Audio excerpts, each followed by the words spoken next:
Accounts में problem है। चलो आओ उसको इजी वे से समझते। तो welcome back student to my channel. My name is doctor Iqbal Baig. तो जैसे मैंने आपको मेरे वीडियोस में बताया था फर्स्ट वीडियो में, तो उसी में से मैंने फर्स्ट चैप्टर स्टार्ट किया है, इशू ऑफ शेयर्स। ये इशू ऑफ शेयर्स आपको बोर्ड एग्जाम में 8 मार्क्स के लिए क्वेश्चन आएगा और बहुत ही इजी चैप्टर है। खाली इसमें हमें जर्नल एंट्री फ्रेम करना रहता है। काफ़ी सारे स्टूडेंट जर्नल एंट्री का नाम सुन के काफ़ी डर जाते हैं, पर आप टेंशन लेने की ज़रूरत नहीं है। आप ये चैप्टर को आराम से मैं इजी फॉर्म में आपको समझाता हूँ। आप लाइन वाइज प्रॉपरली मेरा वीडियो देखो, आप इजीली समझ जाओगे। तो जैसे इशू ऑफ शेयर्स चालू करने से पहले हम थोड़ा पीछे आते, तो हमारे यहाँ पे कुछ डिफरेंट 5 अलग डिफरेंट कंपनीज है। तो 5 डिफरेंट कैटेगरीज है बिजनेस की। तो जैसे पहली कैटेगरी है सोल ट्रेडर की। सोल ट्रेडर का मतलब क्या होता है कि ऐसा बिजनेस जो एक सिंगल पर्सन रन कर रहा है। तो आपने काफ़ी सारे एग्जाम्पल देखे होंगे, जैसे एक भाजी वाला है, फिर एक कोई सैंडविच वाला है, कोई चाय की दुकान वाला है। तो वो अकेला ओनर होता है और उसके साथ 1 या 2 एम्प्लॉय होते हैं। तो इसको बोलते हैं सोल ट्रेडर बिजनेस। फिर दूसरा आता है पार्टनरशिप बिजनेस। ऐसा बिजनेस जिसको मिनिमम 2 लोग या 2 से ज़्यादा इंसान लोग मिलकर कर रहे हैं, तो इसको आप पार्टनरशिप फॉर्म देख सकते हैं। तो ये भी आपने बहुत बार देखा होगा अपनी कंट्री में। तीसरा है joint Hindu family business. Joint Hindu family business का मतलब क्या होता है कि जहाँ पे ये बिजनेस मेरे ग्रैंड पेरेंट्स ने स्टार्ट किया था, जैसे दादाजी ने, फिर मेरे फादर कर रहे, अब मैं करूँगा, फिर उसके बाद आगे ऐसे ये family to family generation pass on होते रहता है। फिर नेक्स्ट है कोऑपरेटिव सोसाइटी। तो अभी आपको ऐसा लगेगा कोऑपरेटिव सोसाइटी मतलब मैं कोई हाउसिंग सोसाइटी की बात कर रहा हूँ, नहीं ऐसा। ये कोऑपरेटिव सोसाइटी भी एक कॉन्सेप्ट इंडिया में लाया गया था, जिसमें हम जो मंथली राशन खरीदते उसमें कुछ अमाउंट हम लोग सेव कर सकते हैं। जैसे आज आप डीमार्ट देख रहे हो, डीमार्ट सेम कॉन्सेप्ट से चलता है, पर ये ज़्यादा हमारी कंट्री में चला नहीं और ये बंद हो गया। पर आज भी इसकी एक अभी भी कोऑपरेटिव स्टोर अवेलेबल है अंधेरी वेस्ट में, डीएन नगर मेट्रो स्टेशन के सामने, अपना बाजार करके। ये आज भी उसी का कॉन्सेप्ट है। फिर लास्ट है joint stock company. Joint stock company का मतलब क्या होता है, यहाँ पे जैसे आपको अगर एक बड़े लेवल पे बिजनेस करना है, तो उसी के लिए ये है जॉइंट स्टॉक कंपनी। अब इसमें 2 पार्ट है, पहला है प्राइवेट लिमिटेड, दूसरा है पब्लिक लिमिटेड। अब लोगों को थोड़ा कंफ्यूजन होता, स्टूडेंट को थोड़ा कंफ्यूजन होता है। प्राइवेट लिमिटेड मतलब एक पर्सन ने स्टार्ट किया होगा, और पब्लिक लिमिटेड का मतलब क्या होता है कि ये स्टार्ट है ना गवर्नमेंट ने किया होगा। तो ऐसा नहीं है। अगर अभी जैसे मैंने एग्जाम्पल एक कंपनी देखा जिसके आगे लिखा है ABC प्राइवेट लिमिटेड, और एक कंपनी का नाम है ABC लिमिटेड, तो दोनों में क्या फर्क है? जो पहला लिखा है ना ABC प्राइवेट लिमिटेड, तो ये मतलब इस कंपनी में किसने इन्वेस्टमेंट किया होगा? जिसने कंपनी स्टार्ट किया होगा उसके फ्रेंड्स और रिलेटिव ने, समझा? उन्होंने इसी कंपनी में इन्वेस्ट किया होगा इन द फॉर्म ऑफ, आपने इन्वेस्टमेंट किया होगा in the form of shares. फिर दूसरा मैंने कंपनी का नाम लिया ABC लिमिटेड। तो ABC लिमिटेड में कौन इन्वेस्ट करेगा? ऐसे लोग इन्वेस्ट करेंगे जो उस कंपनी को जानते नहीं हो, अननोन पब्लिक। जैसा आपने तो मीन्स इसमें क्या आएगा कि हम शेयर्स, हिस्सा, हमारे कंपनी का छोटा हिस्सा पब्लिक को बेच रहा है in the form of shares. समझा हम क्या पढ़ने जा रहे हैं? इशू ऑफ शेयर्स का मतलब समझा? तो अभी इसमें जैसे पब्लिक लिमिटेड और जैसे मैंने अभी आपको बताया था कि पब्लिक लिमिटेड और प्राइवेट लिमिटेड में क्या फर्क होता है। अगर आप एक गवर्नमेंट कंपनी कब बनती है? जब एक कंपनी के 51% शेयर्स किसी पर्सन के पास आ गए, तो ऑटोमेटिकली वो कंपनी का ओनर बन जाता है। जैसे अभी एग्जांपल आप स्टेट बैंक को देखो, उसके भी नाम के शेयर्स अवेलेबल है, पर मेजर स्टेक से मोर देन 70% स्टेक गवर्नमेंट के पास है, और पब्लिक के पास कितना स्टेक है? Less than 30%। तो इसका मतलब मेजर स्टेक गवर्नमेंट का है, तो इसके लिए वो गवर्नमेंट की कंपनी। ऐसे हर पब्लिक लिमिटेड कंपनी गवर्नमेंट की नहीं होती। समझा हम क्या पढ़ने जा रहे हैं? तो अभी जैसे इश्यू ऑफ शेयर्स का बेसिक हमने एक्सप्लेन कर दिए। अब थोड़ा आगे हम इश्यू ऑफ शेयर्स के बारे में बात करते हैं। तो शेयर्स क्यों इश्यू करना है?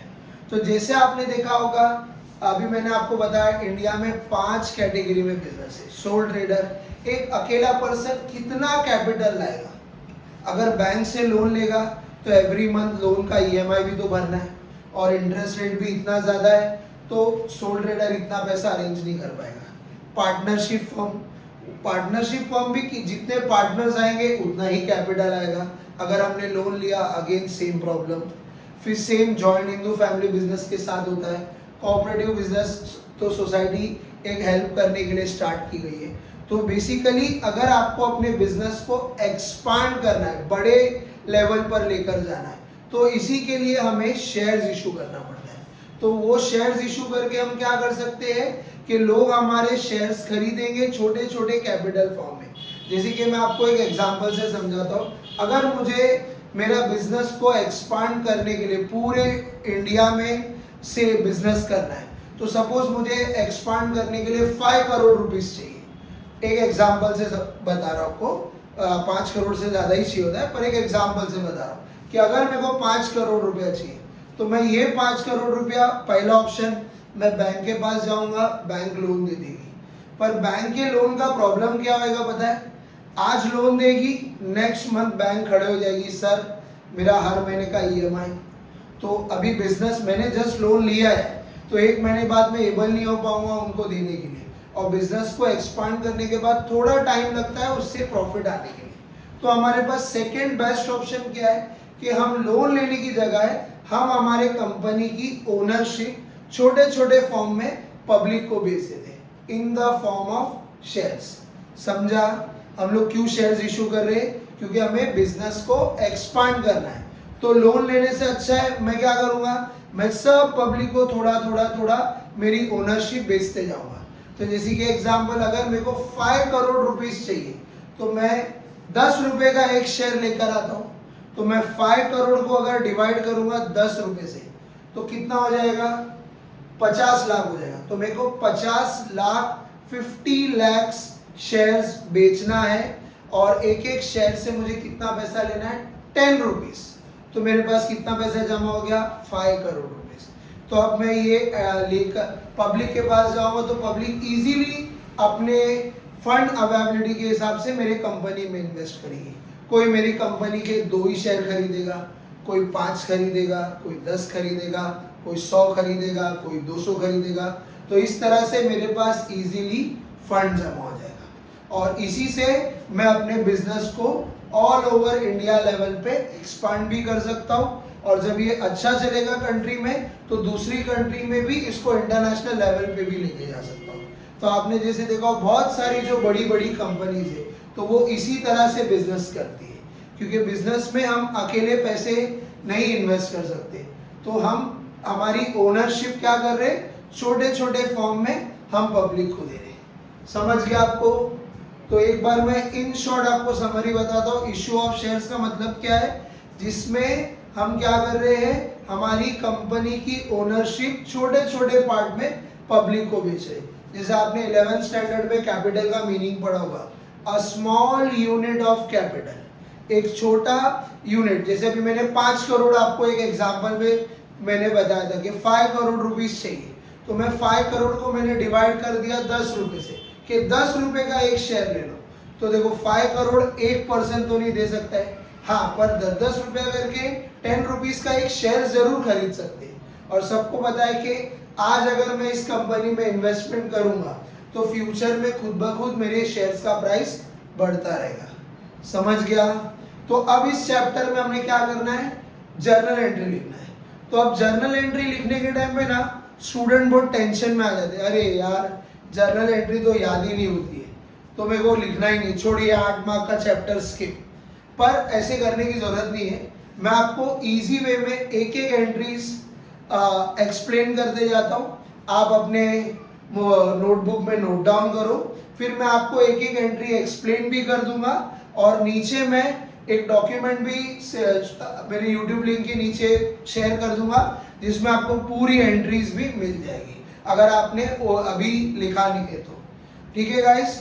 चलो अभी फर्स्ट क्या है, अभी अगर हम लोग को शेयर इशू करना है ना तो हम लोग को स्मॉल पार्ट में इशू करना पड़ेगा, छोटे छोटे पार्ट्स में, अलग छोटे छोटे इंस्टॉलमेंट में हम लोग को शेयर इशू करना पड़ेगा। एक साथ हम पैसा नहीं लेंगे, हम इंस्टॉलमेंट फॉर्म में लेंगे। तो सबसे पहला क्या है, ज़्यादातर आपको दिया रहेगा, पहले हमें अप्लाई करना पड़ता है। लोग पहले आप शेयर्स लेकर आओगे, लोग फिर अप्लाई करना स्टार्ट करेंगे। जैसे आपने देखो पिछले साल प्रीवियस ईयर में 11th स्टैंडर्ड में थे, तो तब आपको 11th स्टैंडर्ड में एडमिशन लेना पड़ा था कॉलेज में, तो आपने फॉर्म भरा था, फिर अप्लाई किया था, फिर आपका नाम आया था, फिर आपने जाके पैसा भरा था। वो उसी तरह से अब हम भी क्या करेंगे, हम भी कंपनी के शेयर्स इशू करेंगे। तो लोग फॉर्म फिल करके हमारी कंपनी में अप्लाई करेंगे, फिर हमें थोड़ा सा पैसा मिलेगा। तो इसके लिए हमारी पहली एंट्री क्या है, एप्लीकेशन मनी रिसीव। क्या है पहली एंट्री, एप्लीकेशन मनी रिसीव। तो फर्स्ट एंट्री कैसी आएगी, अभी जैसे ही लोग अप्लाई करेंगे मेरे पास पैसा आएगा। तो ये एक कोई इलीगल बिजनेस नहीं है, प्रॉपर लीगल बिजनेस है। तो फर्स्ट एंट्री क्या बनेगी, bank account debit to share application account. अब आप दोनों शेयर इशू कर सकते हैं, इक्विटी या तो प्रेफरेंस। आपको क्वेश्चन देख के मालूम पड़ जाएगा, खाली हमें वर्ड ऐड करना है। तो समझ गए फर्स्ट एंट्री, पहले लोग मेरी कंपनी में अप्लाई करेंगे। तो जब अप्लाई करेंगे तो मेरे को फर्स्ट एंट्री क्या लिखना है, एप्लीकेशन मनी रिसीव। आप ऐसे हेडिंग लिख लो, एंट्री नंबर 1 का हेडिंग है एप्लीकेशन मनी रिसीव। तो इसकी एंट्री क्या आएगी, मेरे पास पैसा आया, बैंक अकाउंट डेबिट। किसके वजह से आया, तो टू शेयर एप्लीकेशन अकाउंट। समझ गए फर्स्ट एंट्री। अब अपन सेकेंड एंट्री में जाते हैं। सेकेंड एंट्री में क्या करना है हम लोग को, ये शेयर एप्लीकेशन को ट्रांसफर करना है शेयर कैपिटल में। तो ट्रांसफर करने के लिए हम क्या एंट्री लिखेंगे, share application account debit to share capital account. क्या करना है हमें, वो एप्लीकेशन मनी जो आएगी उसको अब हमें यूज करने के लिए कैपिटल में ट्रांसफर करना पड़ेगा। तो उसके लिए हम क्या लिखेंगे, हमारी सेकेंड एंट्री कि share application transfer to share capital. तो एंट्री रहेगी share application account debit to share capital account. समझ गया। अब इसके बाद हमें क्या करना है कि अब हम पब्लिक को, थर्ड स्टेप है हमारा अलॉटमेंट। अब अलॉटमेंट का मतलब क्या होता है, अलॉटमेंट मतलब जितने लोगों ने हमारी कंपनी में शेयर्स के लिए अप्लाई करे, फॉर्म भर के अप्लाई करे, तो उसको हम लोगों को शेयर्स इशू करना है। तो उसी को बोलते हैं अलॉटमेंट ऑफ शेयर्स। तो अब हम उनको शेयर्स देंगे, पहले हम उनको लेटर लिख के इन्फॉर्म करेंगे कि mister A congratulation, your share company is please to inform you कि आपको शेयर्स अलॉट हो रहे हैं। तो आप जब अलॉट करोगे तो पहले हमें इन्फॉर्म करना पड़ेगा। तो इन्फॉर्म करने के टाइम पे हम क्या एंट्री लिखेंगे अलॉटमेंट ड्यू। तो एंट्री आएगी share allotment account debit to share capital account. क्या लिखना हम लोग को entry, share allotment account debit to share capital account. फिर हम थर्ड एंड फोर्थ क्या करेंगे, फिर जब हम उनको इन्फॉर्म कर देंगे तो फिर उन लोग फिर से हमें अलॉटमेंट का पैसा देंगे, हमारा सेकेंड इंस्टॉलमेंट। तो सेकेंड इंस्टॉलमेंट में हमें पैसा मिलेगा, तो हम लिखेंगे पैसा आया bank account debit to equity share allotment account. समझा। अब आप इक्विटी भी लिख सकते हैं या प्रेफरेंस भी, वो आपको क्वेश्चन में देख के समझना पड़ेगा। समझ गया। तो क्या करें हम लोग ने, फर्स्ट हमने एप्लीकेशन से पैसा मंगाया, तो हमने एंट्री लिखा equity cash bank account debit to share application account. फिर नेक्स्ट हमने क्या किया, एप्लीकेशन को ट्रांसफर किया कैपिटल में। तो क्या एंट्री लिखा हमने, share application account debit to share capital account. फिर हमारा सेकेंड पार्ट पैसा मंगाने का वो है हमें अलॉटमेंट करना है। तो जब हम अलॉटमेंट करेंगे तो पहले हम उनको इन्फॉर्म करेंगे कि आपको हमारी कंपनी के शेयर्स अलॉट हो गए। तो तब हम क्या एंट्री लिखेंगे, share allotment account debit to share capital account. फिर वो लोग हमें पैसा देंगे, वो हमारी फोर्थ एंट्री रहेगी। तो हम अलॉटमेंट मनी रिसीव, तो मैं लिखूंगा cashback account debit to equity to share allotment account. समझ गया। फिर उसके बाद थर्ड स्टेप, फिर आगे थर्ड टाइम हम पैसा मांगेंगे, उसको हम बोलेंगे फर्स्ट कॉल अकाउंट। तो फिर हम उनको थर्ड टाइम जब पैसा मांगेंगे तो हम उनको फर्स्ट टाइम कॉल करेंगे पैसा थर्ड इंस्टॉलमेंट देने के लिए। तो क्या लिखेंगे हम लोग, share first call account debit to share capital account. क्या लिखेंगे हम लोग entry, share first call account debit to share capital account. फिर वो लोग हमें पैसा देंगे तो हम क्या लिखेंगे, फर्स्ट कॉल जब पैसा रिसीव होएगा तो हमारी एंट्री आएगी bank account debit to share first call account. समझ गया। फिर कभी कभी सब में सिर्फ 4 इंस्टॉलमेंट में ही पैसा रहता है, तो फोर्थ टाइम जब हम पैसा मांगेंगे तो हम लोग बोलेंगे शेयर सेकेंड कॉल ड्यू। हम लोग सेकेंड टाइम उनको कॉल करेंगे और बोलेंगे चलो आपका फोर्थ इंस्टॉलमेंट हम लोग को दे दो। फिर जब हम इन्फॉर्म करेंगे फिर हम लिखना है share second call account debit to share capital account. फिर जब हम उनको इन्फॉर्म करेंगे फिर उनसे पैसा मिल जाएगा तो क्या लिखेंगे हम एंट्री, पैसा आया bank account debit to share second call account. पैसा आएगा bank account debit to share allotment account. समझ गए। फिर हम लोग लास्ट कभी कभी हम लोग थर्ड कॉल भी करते, थर्ड टाइम भी पैसा मंगाते। कुछ कुछ सम में हमें 5 इंस्टॉलमेंट में पैसा मंगाना पड़ेगा। पहला एप्लीकेशन, दूसरा अलॉटमेंट, तीसरा फर्स्ट कॉल, फिर सेकेंड कॉल, कभी कभी थर्ड कॉल बोलेगा या तो फाइनल कॉल बोलेगा, तो हमें थर्ड कॉल में हमें फाइनल कॉल को एडजस्ट करके लिखना है। तो क्या लिखेंगे, जैसे अभी हम थर्ड कॉल ड्यू करें तो लिखेंगे share third call account debit to share capital account. अब इसकी जगह अगर वर्ड लिखा रहेगा फाइनल तो हमें थर्ड कॉल हटाना है और सिर्फ फाइनल को लिखना है, share final call account debit to share capital account. समझा। फिर पैसा मिलेगा तो लिखेंगे bank account debit to share third call account या to share final call account. समझ गए। हमें इतनी एंट्रीज पे सम करना है, एकदम सिंपल वे है, इजीली मैंने आपको समझाया है। एक बार वापस से मैं एंट्रीज को रिवाइज करवा देता हूँ।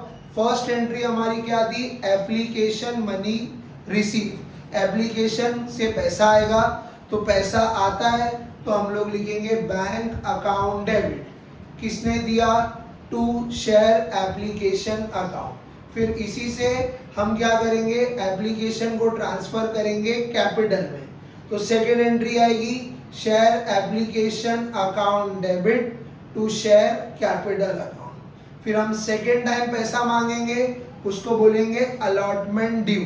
हम जब शेयर अलॉट करेंगे तो उनको इन्फॉर्म करने में एंट्री लिखेंगे share allotment account debit to share capital account. फिर हम फोर्थ, उसका जब पैसा मिलेगा तो क्या एंट्री लिखेंगे, bank account debit to share allotment account. फिर थर्ड टाइम जब हम पैसा मांगेंगे तो हम लिखेंगे शेयर फर्स्ट कॉल का पैसा मांग रहे हैं, तो एंट्री क्या लिखेंगे, share first call account debit to share capital account. फिर हम थर्ड जब उसका पैसा मिल जाएगा तो bank account debit to share first call account. तो बेसिकली ना आपको सब में सिर्फ 6 एंट्री पढ़ना है, खाली आपको एंट्री रिवाइज करने के टाइम पे ध्यान देना है क्या है, हमें एप्लीकेशन मनी की एंट्री याद समझना है, फिर उसको कन्वर्ट किस में करना है, कैपिटल में। फिर हम फिर अलॉटमेंट करेंगे, उसको लिखना है, फिर अलॉटमेंट का पैसा आएगा वो लिखना है। फिर फर्स्ट कॉल हो या सेकेंड कॉल हो या थर्ड कॉल हो या फाइनल कॉल हो, देखो इन सब में एंट्री कॉमन है। हम जब फर्स्ट कॉल करेंगे तो आपको क्या लिखना है, share first call account debit to share capital account. अब जब पैसा मिल जाएगा तो हम लिखेंगे bank account debit to share first call account. अब बस इसी में अपने को क्या करना है, जब सेकेंड बोलेगा तो फर्स्ट हटा के सेकेंड कॉल लिख देंगे, कभी कभी सेकेंड की जगह बोलेगा फाइनल कॉल तो हम फाइनल कॉल लिख देंगे, कभी बोलेगा सेकेंड के बाद थर्ड कॉल करो तो हम थर्ड कॉल लिख देंगे। समझ गया। तो अब इसके बाद नेक्स्ट वीडियो में हम सम सॉल्व करना स्टार्ट करेंगे। तो ये मैंने एक छोटा सा आपको एक वीडियो बना के बताया है। इसमें हमें चैप्टर का पूरा बेसिक मैंने अच्छे से एक्सप्लेन किया है और नीचे में एक बार नोट्स दे दूंगा कि कौन सी एंट्रीज हमें करना है। ठीक है, तो लाइक कर दो, शेयर कर दो, सब्सक्राइब कर दो मेरे चैनल को अगर आपको अकाउंट्स में फेल नहीं होना है। Thank you students.